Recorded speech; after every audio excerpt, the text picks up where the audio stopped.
IAS। तो आज हम डिस्कस करने वाले हैं भारत नेट प्रोजेक्ट के बारे में।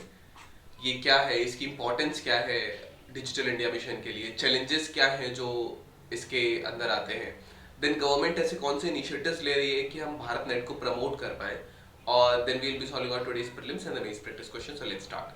वाई न्यूज, कैबिनेट ने 1,39,579 करोड़ का अभी एक फंड अप्रूव किया है भारत नेट प्रोजेक्ट को प्रमोट करने के लिए। ये एक सब्सटेंशियल इन्वेस्टमेंट है जो लास्ट माइल कनेक्टिविटी है रूरल इंडिया में, उसको एक्सपैंड करने का। एज ऑफ नाउ अप्रोक्सीमेटली 1,94,00,000 ऐसे विलेजेस हैं जहां पे ऑलरेडी वो कनेक्ट हो चुके हैं, और रिमेनिंग जो विलेजेस हैं वो लगभग अगले 2.5 सालों में कनेक्ट हो जाएंगे। लेकिन ये एक मेजर चैलेंज भी है, अभी हम देखेंगे कैसे। तो about the Bharat net project, तो नेशनल ऑप्टिकल फाइबर नेटवर्क जो था, इसने अक्टूबर 2011 में इसको लॉन्च किया था, लेकिन इसको 2015 में रीनेम किया गया भारत नेट प्रोजेक्ट के नाम से। ये एक प्रोजेक्ट है जिसमें government of India broadband connectivity दे रही है सारी विलेज पंचायत को कंट्री में। Remember this. सो इसका जो एम है वो अफोर्डेबल ब्रॉडबैंड कनेक्टिविटी देना है, जो 2 Mbps से लेकर 20 Mbps तक दी जाएगी सारे हाउस होल्ड्स को, और जो इंस्टीट्यूशन है उनको ऑन डिमांड कैपेसिटी भी दी जाएगी, जो डिजिटल इंडिया का विजन है इसको रियलाइज करते हुए, जो कि स्टेट और प्राइवेट सेक्टर दोनों के पार्टनरशिप के साथ होगा। इसका जो एक ही ऑब्जेक्टिव है वो होगा कि ई गवर्नेंस की डिलीवरी हो सके, ई हेल्थ, ई एजुकेशन, ई बैंकिंग, इंटरनेट, ये सारी चीजें भारत के ग्रामीण क्षेत्रों तक भी पहुंच सके। So to achieve this, existing fibres जो है पब्लिक सेक्टर यूनिट्स के, जैसे BSNL है, रेलटेल है, पावर ग्रिड है, इनको यूटिलाइज किया गया एंड इंक्रीमेंटल फाइबर ले किया गया ग्राम पंचायत को कनेक्ट करने के लिए जहां जहां भी जरूरी था। ये जो एंटायर प्रोजेक्ट है, इसको फंड जो कर रहा है वो यूनिवर्सल सर्विस ऑब्लिगेशन फंड है, उसके लिए बनाया हुआ, जो कि सेटअप किया गया था टेलीकॉम सर्विसेज को रूरल इंडिया में इम्प्रूव करने के लिए और बाकी जो रिमोट एरियाज हैं कंट्री में। जो प्रोजेक्ट है इसको एग्जीक्यूट जो कर रहा है वो स्पेशल पर्पस व्हीकल है, इसको Bharat broadband network limited BBNL भी कहा जाता है।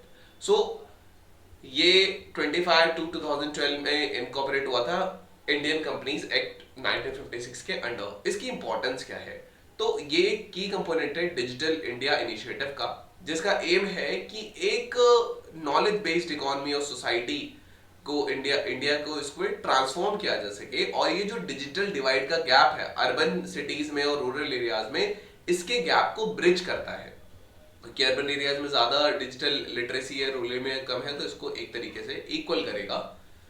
नाउ ये जो रूरल सिटीजन है उनका इंक्लूजन भी करेगा, सोशल हो या इकोनॉमिकल हो। ये अफोर्डेबल रिलायबल ब्रॉडबैंड एक्सेस देता है रूरल हाउस होल्ड्स को, स्मॉल बिजनेसेस हो गए, गवर्नमेंट ऑफिसेज हो गए, तो उनको इंफॉर्मेशन, अपॉर्चुनिटीज, मार्केट्स, ये सारी चीजें एक्सेस इजीली हो जाएंगी। नाउ ये एक प्लेटफॉर्म क्रिएट करता है इनोवेशन और एंटरप्रेन्योरशिप के लिए रूरल एरियाज में। ये डेवलपमेंट को सपोर्ट करता है local solutions for local problems के लिए, and it fosters a culture of creativity and also collaboration, जो कि रूरल कम्युनिटीज के अंडर होगा। ये एम्प्लॉयमेंट जनरेट करता है, इनकम अपॉर्चुनिटी जनरेट करता है, जो रूरल यूथ है, जो वुमेन है, क्योंकि उसके मेंटेनेंस वगैरह के लिए भी बहुत सारी चीजें चाहिए। एक स्किल्ड मैन पावर चाहिए होगा उसके इंस्टॉलेशन के लिए, उसके ऑपरेशन के लिए, मोरओवर उसको मेंटेन करने के लिए, उसकी सर्विस डिलीवरी के लिए। तो इस तरीके से लोकल यूथ जो है वो एम्प्लॉय हो जाएगा, एंड ये रूरल वुमेन को भी एम्पावर करता है कि वो इकोनॉमिक एक्टिविटीज में पार्टिसिपेट कर सके, डिसीजन मेकिंग प्रोसेस में कर सके। What are the challenges to the Bharat net project? Slow progress and implementation delays. तो जो प्रोजेक्ट है इसमें बहुत ज्यादा डिले हुई है इसके इम्प्लीमेंटेशन में। अगर हम इसका पेस देखें तो गवर्नमेंट ने अभी 1,94,000 जो है इतने विलेजेस ही कनेक्ट किए हैं, लेकिन जो टोटल विलेजेस हैं वो 6,40,000 का टारगेट था। तो और वो आने वाले 2.5 साल में ऐसा करना लगभग इम्पॉसिबल सा लगता है। बट नाउ ये जो स्लो प्रोग्रेस है, इसने जो प्रोजेक्ट की एबिलिटी थी कि वो डिजिटल डिवाइड को ब्रिज कर सके रूरल एरियाज में, इसके पेस को कम किया है। इंफ्रास्ट्रक्चर और कनेक्टिविटी इश्यूज हैं, जैसे प्रॉपर रोड्स नहीं है, लॉजिस्टिक डिफिकल्टीज है, टेरेन वहाँ का डिफिकल्ट है थोड़ा, अगर कोई पहाड़ी क्षेत्र में गाँव है तो ये डिले का कारण है इन विलेजेस को कनेक्ट करने के लिए। और जो कनेक्टिविटी इशू है, इससे पुअर सर्विस क्वालिटी है, इंटरप्टेड इंटरनेट एक्सेस है कुछ एरियाज में, तो ये ज्यादा लोगों को फिर रिलायबल नहीं लगेगा। टेक्निकल ऑपरेशनल इश्यूज है इसमें, जैसे signal quality, bandwidth limitations, network down time इसमें होता है। तो ये ओवरऑल यूजर एक्सपीरियंस को एक्चुअली बेकार कर देता है। मोर ओवर ऑपरेशंस को मैनेज करना, मेंटेन करना, कंप्लेंट को रिजोल्यूट करना, so these are the things, और वो भी एक डिसेंट्रलाइज्ड मैनर में जिसमें लोकल एंटरप्रेन्योर्स का रिक्वायरमेंट है। ये एक बहुत कॉम्प्लेक्स मैटर रहा है। नाउ कंपटीशन है प्राइवेट ऑपरेटर से, जैसे एयरटेल है, जियो है, रूरल एरियाज में इनके अपने नेटवर्क इंफ्रास्ट्रक्चर और सर्विसेज है, और ये भारतनेट को एक्चुअली एक चैलेंज देता है कि वो एक कॉम्पिटिटिव प्राइस भी रखे प्लस एक रिलायबल सर्विस क्वालिटी भी रखे यूजर्स को अट्रैक्ट करने के लिए। गवर्नमेंट के कौन से इनिशिएटिव्स है?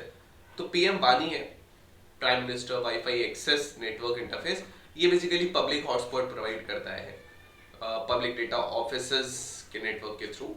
देन पीएम जी दिशा है, प्रधानमंत्री ग्रामीण डिजिटल साक्षरता अभियान। एटलीस्ट हर एक घर में से, गांव में से एक व्यक्ति को डिजिटली लिटरेट किया जाएगा।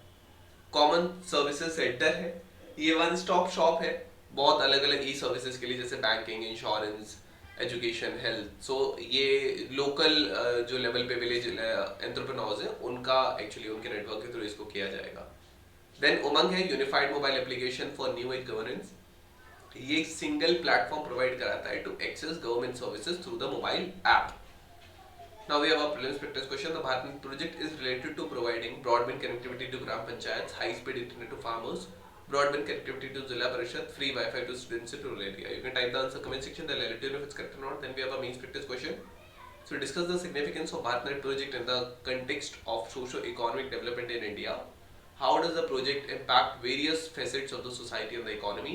Identify the challenges that the BharatNet project faces and propose potential strategies for overcoming these challenges, ensuring its successful implementation for betterment of rural communities and the nation as a whole. So this was all about today's video session. Hope you understood it. Thank you. Have a nice day and stay tuned with the list IS for better preparation.